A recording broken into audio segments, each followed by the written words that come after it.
One of our detectives coming over. Who knows where she's Nobody's at? filed a missing persons complaint, no one's filed a missing person. Right. There's a whole bunch of phones back there. I called her phone and it was ringing. What if they have her phone? And they're just taking an answer of coming from a... She's supposed to be kind of hard to get around, so it's not like the one lady said she kind of never leaves really here. She's just in this area, so... In a small, seemingly peaceful town like Sylvania Township, the last thing anyone expected was a story so dark, so tragic, and so senseless that it would haunt the community for years to come. Nestled quietly in Ohio, Sylvania was the kind of town where neighbors still waved at each other from their porches, where people left their doors unlocked at night, and where crime was something people watched on TV, never something they imagined would touch their own lives. That's what made what happened all the more shocking.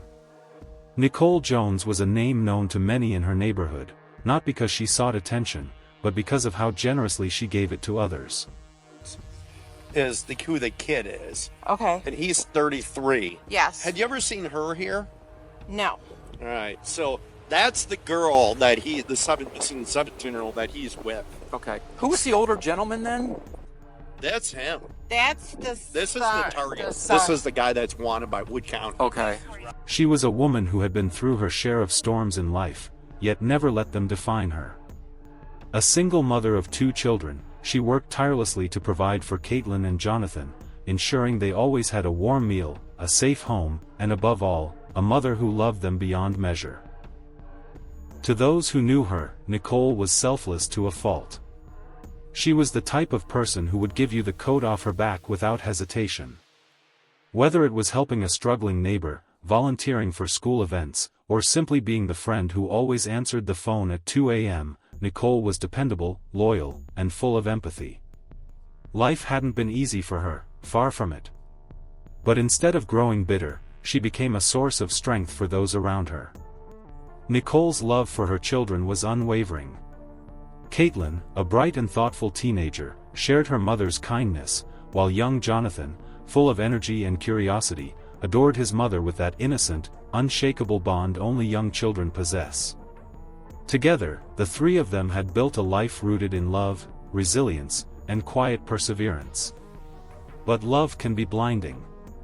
And in Nicole's case, her compassion, her desire to help others, even at her own expense, would be tragically exploited. Unbeknownst to many, Nicole had recently extended her hand to help someone from her past. It wasn't the first time. She believed in second chances, believed that people could change, and that sometimes all someone needed was a little support to turn their life around. She had opened her home before, offered a spare room to friends or distant relatives down on their luck. Her door was always open, and she trusted that kindness would be returned with respect. I was afraid and I flipped her over and started doing it, and then I took the rock that I had, got right off the floor, and then started dropping it down her head. Is that what the scratches are on your arm? I don't know what these are. No, remember, like, if you lift up your sleeve, the other one, are they from her? No. No? Oh, these are subpart ones. Okay, buddy. Yeah. Yeah. Did she bite them? Yeah. What? Did she bite you at all? She was very in shock, so she didn't bite. Like the only thing I remember is the hackling the blood club in her mouth there. But this time would be different. This time, the person she let in was carrying secrets. Dark ones. And once inside the safety of her home, that darkness began to grow. Slowly at first, quiet tension, unspoken discomfort, but it wouldn't stay hidden for long. The very act of generosity that had defined Nicole for so many years would become the key that unlocked a chain of events leading to unimaginable tragedy. No one could have seen it coming. Not her friends. Not her children. Not even Nicole herself. No, we're over here. Very first one coming in. Oh, yeah, she has dementia really bad. Who? Okay, so if you're talking... No, it's the very first one coming in. No, it's not. It's the very first one on the left when you come in. Okay, so, all right. So... Oh, that one. Yes. We don't have keys, but I have not seen her in forever. Okay. We might have the wrong address, is what I'm saying. Okay. This one on this corner right Nope, here. it's definitely 7456. Yeah. We got 2 U.S. Marshals there. It involves a case out of Canton, so we're trying to check the safety of her. Has anybody seen her? No, I've only seen a guy going in and out of there. Okay, so So would we have anything listed with the manager of people to contact for an emergency? Well, I have all her phone numbers of people that live there, but it's her phone number. Okay, but there's nothing listed when she moved in, like an emergency, contact this person, nothing like that. No. So the only way we're going to get in is knocking the door down. Yeah. Now I will tell you, the police had to come to a house over there next to mine, and they went through the sunroom. The sunroom is open, but the door leading into the main place is locked. Yeah. I don't know what to tell you other than, I mean, I can get a phone number for the people that live there. Maybe it's there's a gentleman's number. There could be. Okay, let if me you go could.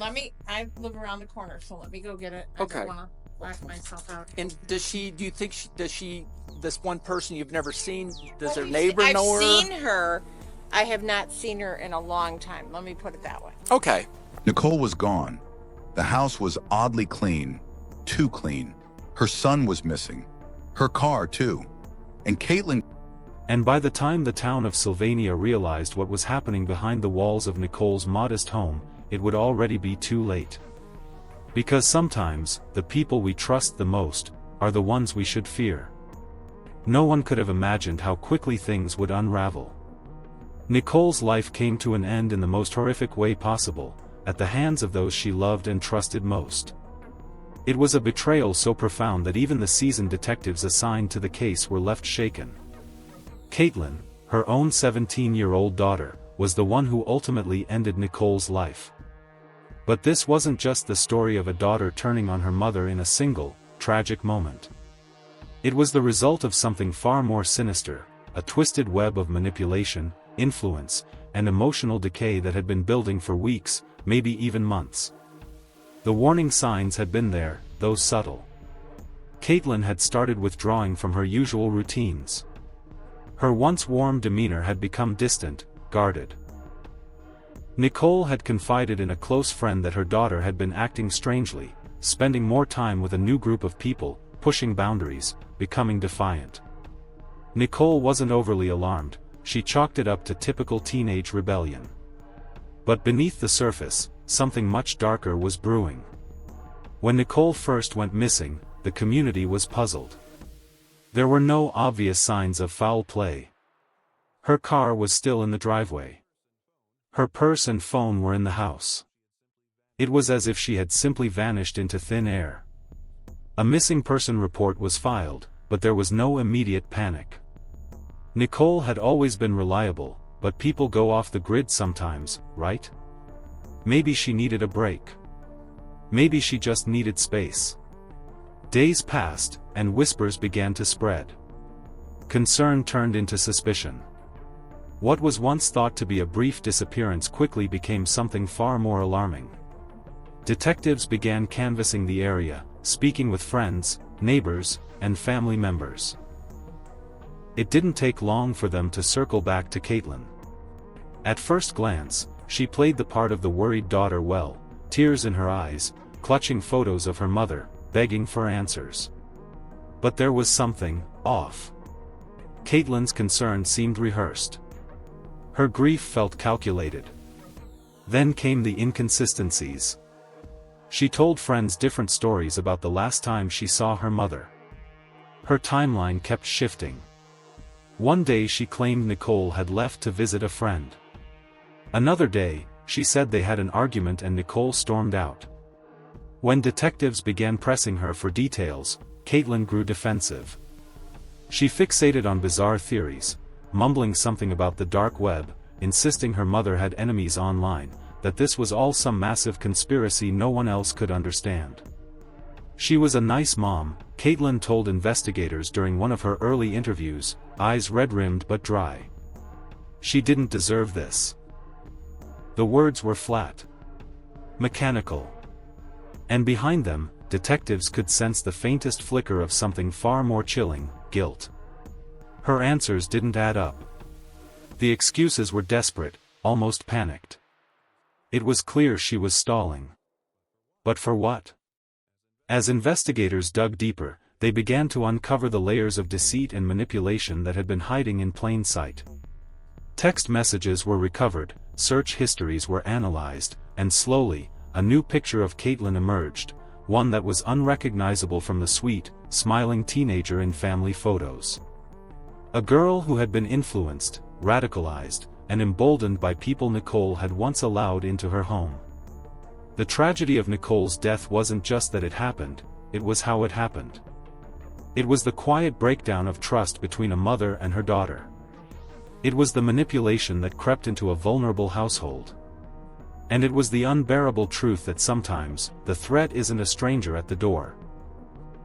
It's someone already sitting at the kitchen table.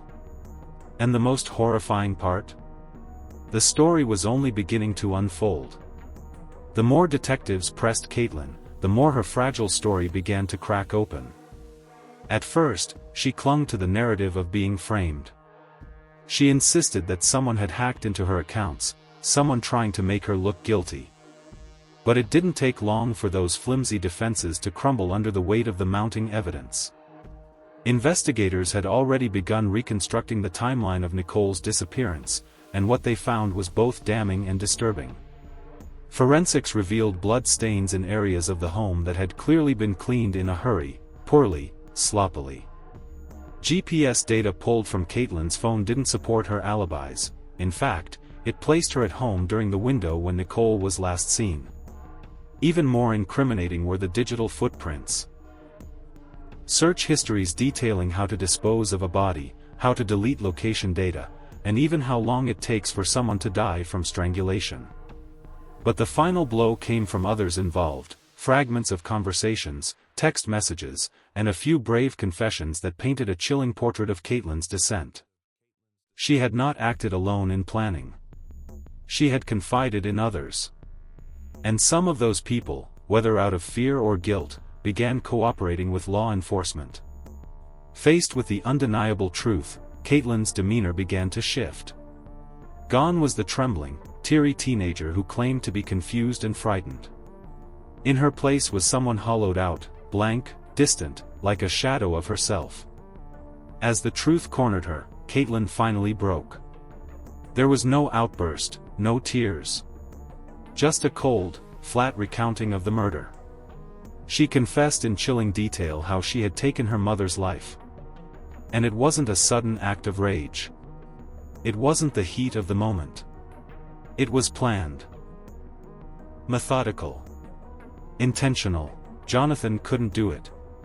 Despite whatever pressure he was under, despite whatever dark forces had been influencing Caitlin, he couldn't bring himself to harm Nicole. It was a heartbreaking glimpse of innocence holding out in a house already drowning in corruption and chaos. That's when Caitlin decided to take matters into her own hands. She waited for her moment. When Nicole let her guard down, still believing her daughter was just going through a difficult phase, Caitlin struck. She described how she wrapped her hands around her mother's neck and squeezed until Nicole stopped breathing. But she didn't stop there. Once Nicole was unconscious, Caitlin began slamming her mother's head repeatedly against the hard floor. Over and over again. With force. With finality. And the way she described it was what unsettled everyone in the room the most. There was no trembling voice.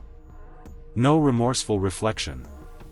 She spoke about the murder like it was a task she had finally completed. As though she had taken out the trash or finished a homework assignment. It was in that cold, detached tone that detectives truly understood the depth of Caitlin's disconnection from reality. This wasn't just a murder. It was a psychological collapse. A deeply disturbed descent into something almost unrecognizable, something that had festered and grown in the corners of a home once filled with love. And Nicole, the woman who gave everything for her children, had no idea just how dark things had become. After the killing, Caitlin didn't show remorse, she showed resolve. The same hands that had once clung to Nicole for comfort now methodically worked to erase her from existence. It was a chilling transformation. Alongside her younger brother, Jonathan, Caitlin began the cold, calculated task of cleaning up the scene.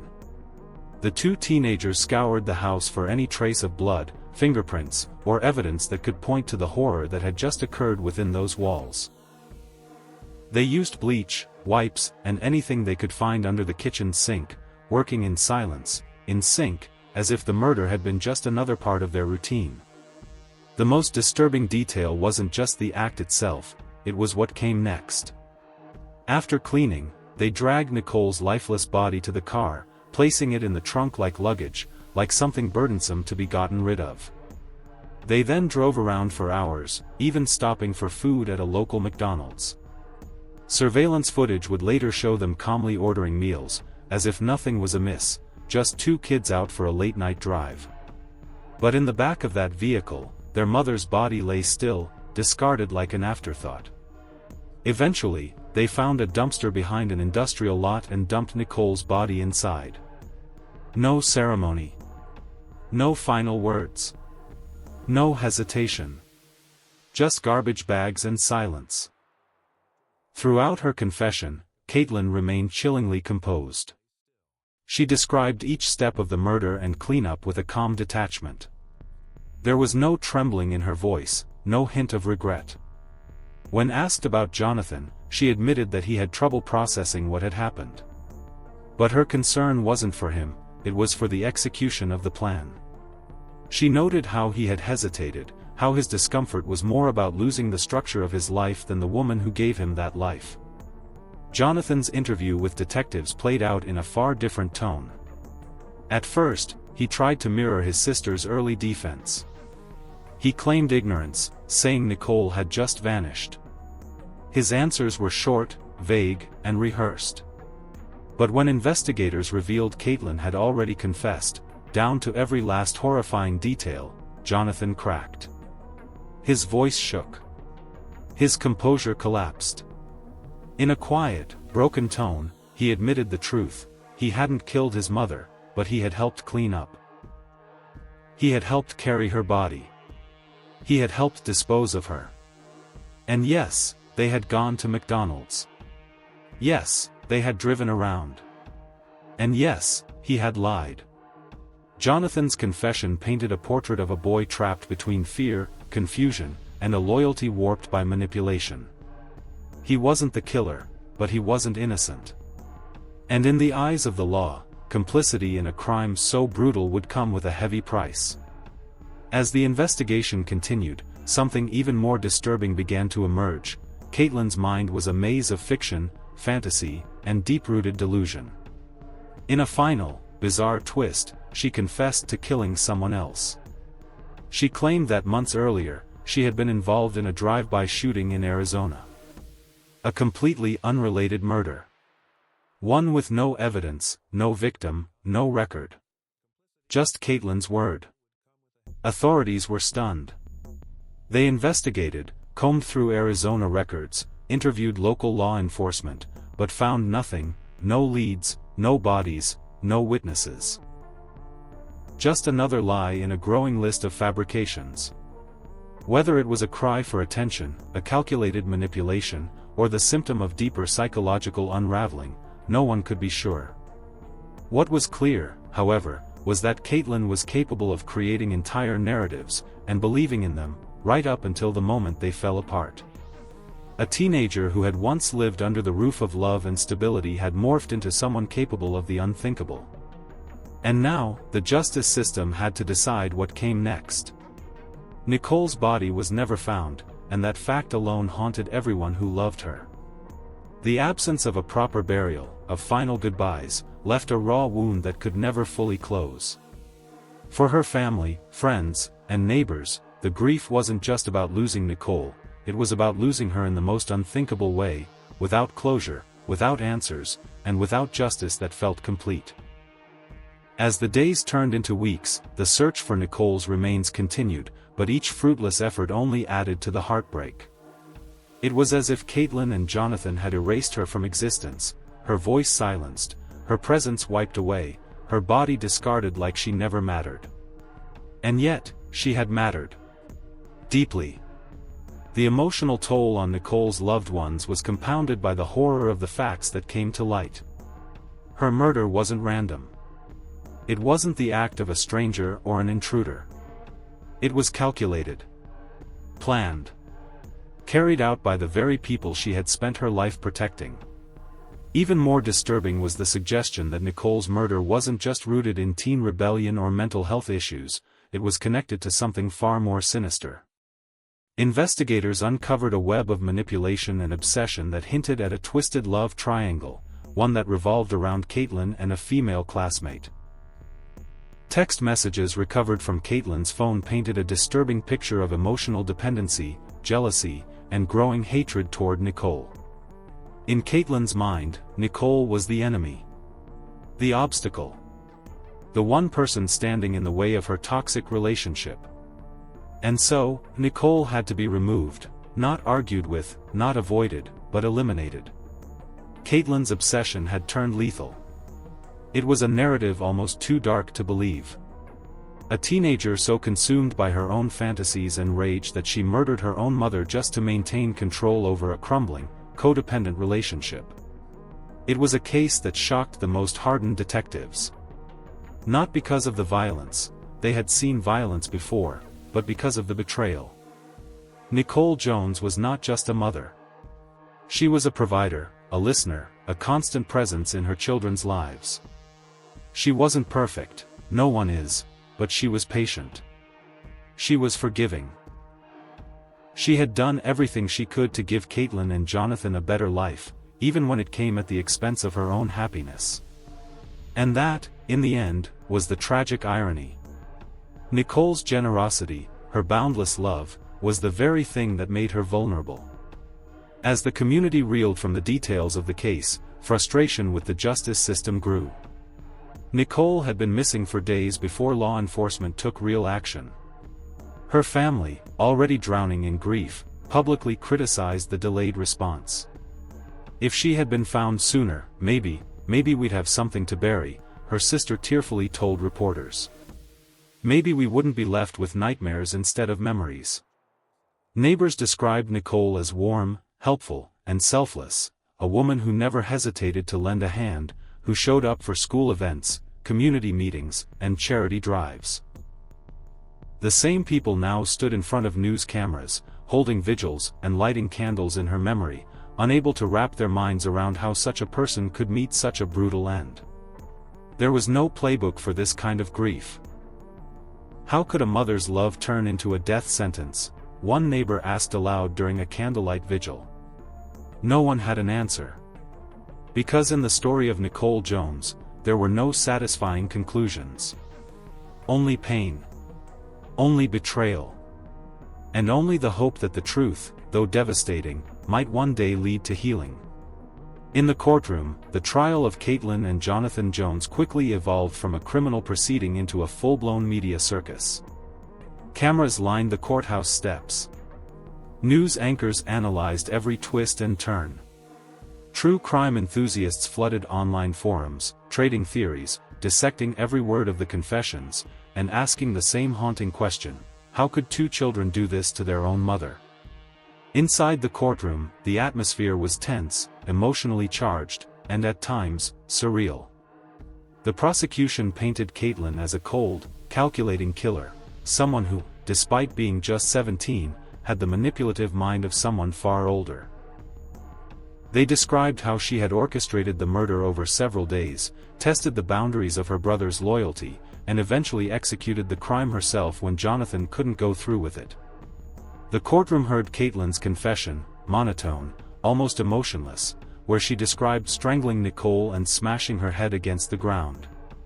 Her voice never cracked. Her eyes didn't flinch. Jurors sat frozen. Some members of the public gallery wiped away tears.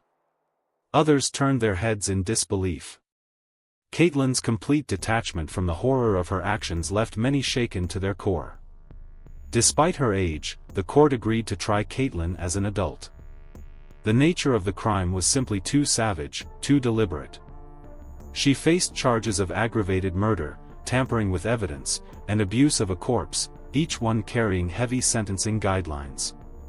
Jonathan, though not the one who carried out the murder, was painted as a willing accomplice. He helped clean. He helped move the body. He knew what Caitlin had done, and he said nothing. His defense team argued that he had been manipulated by his sister, that he had been emotionally coerced. But the prosecution presented texts and witness statements showing that Jonathan wasn't just a passive participant. He had opportunities to come forward and stop the murder, and chose silence.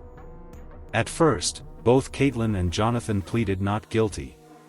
Caitlin's defense tried to shift the narrative. They claimed she had been emotionally abused, not by Nicole, but by a romantic partner who had encouraged violent fantasies. They hinted at mental illness, emotional trauma, and a desperate need for escape. But the mountain of evidence, GPS data, chilling text messages between the siblings, recorded confessions, the trail of blood, and the surveillance footage from the McDonald's visit, left no doubt in anyone's mind.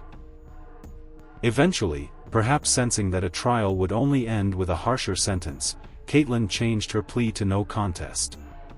Jonathan followed suit. The court accepted the pleas. Caitlin and Jonathan Jones were each sentenced to life in prison, with the possibility of parole after 25 years. A sentence that, while severe, left open the possibility that they could one day rejoin society. For the prosecution, it was a victory. For the defense, it was mercy. For the public, it was justice served. But for Nicole's family, it was simply not enough. They sat quietly as the sentences were read, holding hands, exchanging tearful glances. There was no celebration. No sense of peace. Just a quiet, aching void that echoed in every corner of the courtroom. Nicole's sister later spoke to the media, her voice cracking. They might get out in 25 years. Nicole doesn't. Nicole doesn't get a second chance.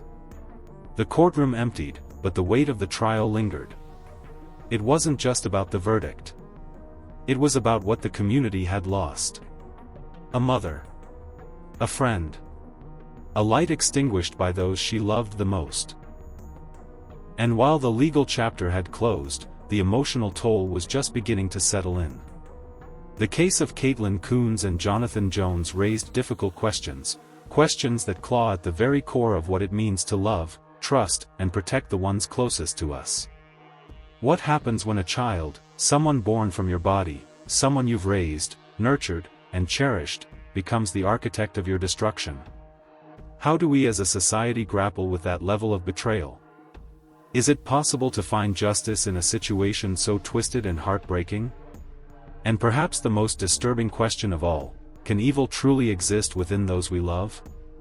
Caitlin's age sparked heated debates across media outlets and dinner tables alike. She was 17, legally a minor, but emotionally hardened beyond her years. Her actions weren't born in a moment of passion or fear. They were calculated, planned, methodical. She gave her brother 5 hours to carry out the killing. When he couldn't do it, she did it herself. There was no panic. No hesitation. Just grim determination. So should she have been treated like a child or like the adult her crime demanded she be? And then there's Jonathan. Not the murderer, but far from innocent. His silence, his willingness to help hide what had been done, made him an accomplice in every sense of the word. He helped clean up the scene. He helped move the body. He went to McDonald's afterward. Could he have stopped it? Could he have saved his mother if he had spoken up just once? These questions have no easy answers, and perhaps they never will. What we do know is that Nicole Jones was not just a victim. She was a mother, a sister, a friend, a woman who opened her heart and home, even when it put her at risk. She was kind, resilient, and selfless to a fault. Her only mistake, if it could even be called that, was loving her children unconditionally, believing in their goodness even when that belief became her undoing. Nicole's death wasn't the result of a random act of violence. It wasn't a robbery gone wrong or the outcome of a heated domestic dispute. It was something much darker, a betrayal so personal, so intimate, that it defies comprehension. It was the people she loved most who turned on her. The very people she worked herself to the bone to protect and provide for. And in the end, her love was not just unreciprocated, it was used against her. To this day, Nicole's remains have never been recovered. That absence, of closure, of answers, of a proper place to grieve, has left a permanent scar on those she left behind. Her family continues to search, emotionally if not physically, for the final piece of her story. They attend court hearings. They speak her name. They keep her memory alive, hoping one day someone will come forward with the truth, with the location, with something, anything, that can bring her home. In the years since the case broke, Sylvania Township has tried to move on, but the shadow of what happened there lingers. Friends and neighbors who once believed they lived in a safe, peaceful town now lock their doors with a little more urgency. Parents look at their children and wonder, could it ever happen here? The story of Nicole Jones is not just another true crime tale to be dissected in podcasts or turned into documentaries. It's a cautionary tale, a chilling reminder that evil doesn't always come from the outside. Sometimes, it grows silently inside the walls of our homes. Sometimes, it wears the face of someone we tuck into bed at night. This wasn't a murder by strangers. This was love weaponized. This was trust obliterated. This was a family destroyed from the inside out. And for those who remain, Nicole's grieving loved ones, the investigators haunted by her absence, the community forever changed, this story will never be over. Not until Nicole is found. Not until justice feels complete. Not until peace returns to the memory of a woman who gave everything, and lost her life to those who should have loved her the most. If you want to hear more stories like this one, stories that dive deep into the darkest corners of the human soul, be sure to subscribe, like, and turn on the notification bell. The truth can be a lot more chilling than we ever expect.